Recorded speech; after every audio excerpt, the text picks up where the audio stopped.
সম্প্রতি বলিউডের খ্যাতিমান নির্মাতা বিশাল ভরদ্বাজের খুফিয়া শিরোনামের ছবির অফার আসে বিদ্যা সিনহা মিমের কাছে। কাস্টিং ডিরেক্টর সুফিয়া খানের সঙ্গে ছবির গল্প নিয়ে কথা বলার সময়েই মিম জানতে পারেন সেটি একটি রাজনৈতিক প্রেক্ষাপটের ছবি। কিন্তু পরে স্ক্রিপ্ট দেখে জানতে পারেন এই ছবির গল্পে বাংলাদেশের ইতিহাস বিকৃতভাবে তুলে ধরা হয়েছে। আর এই কারণেই মূলত রাজি হননি অভিনেত্রী বিদ্যা সিনহা মিম। এই বিষয়ে মিম বলেন, ওই সিনেমার গল্পটি পড়ার পর দেখি এটা রাজনৈতিক ঘরানোর গল্প। গল্পে বাংলাদেশকে সঠিকভাবে উপস্থাপন করা হয়নি। বাংলাদেশের রাজনীতি এবং আরও কিছু বিষয় সঠিকভাবে না জেনে গল্পটি তৈরি করা হয়েছে।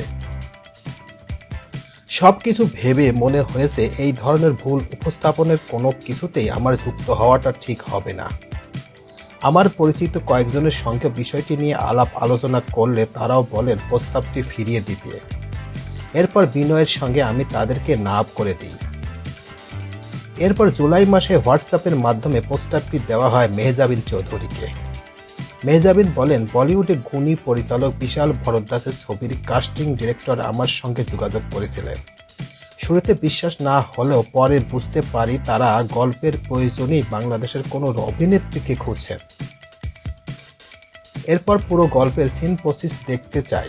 বিস্তারিত জানার পর কাজটি না করে দিই, কারণ আমার কাছে মনে হলো চলচ্চিত্রটি হিসেবে এটি বিতর্কিত কিছু হবে। চাইনি জীবনে প্রথম চলচ্চিত্রে এমন ভুল রাজনৈতিক প্রেক্ষাপটে যুক্ত হতে। উল্লেখ্য, মকবুল, ইশিকিয়া, কামিনে, হায়দার, ওয়াকারা মতো বিখ্যাত সব চলচ্চিত্র পরিচালনা করেছেন নির্মাতা বিশাল ভরদ্বাজ।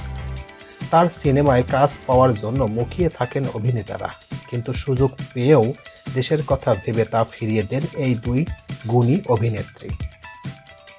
তিনি আরও বলেন, সিনেমার গল্প, চিত্রনাট্য, বাংলাদেশের রাজনীতির কিছু অংশ তুলে ধরা হয়েছে।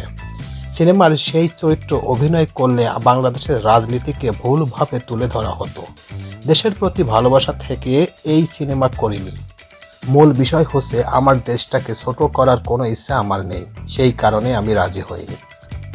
প্রিয় ভিউয়ার্স, আমার এই তথ্যগুলো যদি আপনাদের মনে একটুখানি দোলা দিয়ে থাকে তাহলে অবশ্যই লাইক, কমেন্ট এবং শেয়ারের আশা করি আপনাদের কাছ থেকে। আর যারা এখন এই চ্যানেলটি সাবস্ক্রাইব করেন নাই তাদের প্রতি বিনীতভাবে রিকোয়েস্ট রইল চ্যানেলটি সাবস্ক্রাইব করবেন এবং বেশি বেশি শেয়ার করবেন, যাতে এই তথ্যগুলো প্রত্যেকটা মানুষের দোরগোড়ায় পৌঁছে যায়। আর পাশের বেল বাটনটি অন করে দেবেন, যাতে যখনই আমি নতুন নতুন ভিডিও বা তথ্য ছাড়ি সেটা আপনার কাছে খুব দ্রুত চলে যায়। তো আজকে এই পর্যন্ত, সবাইকে ধন্যবাদ।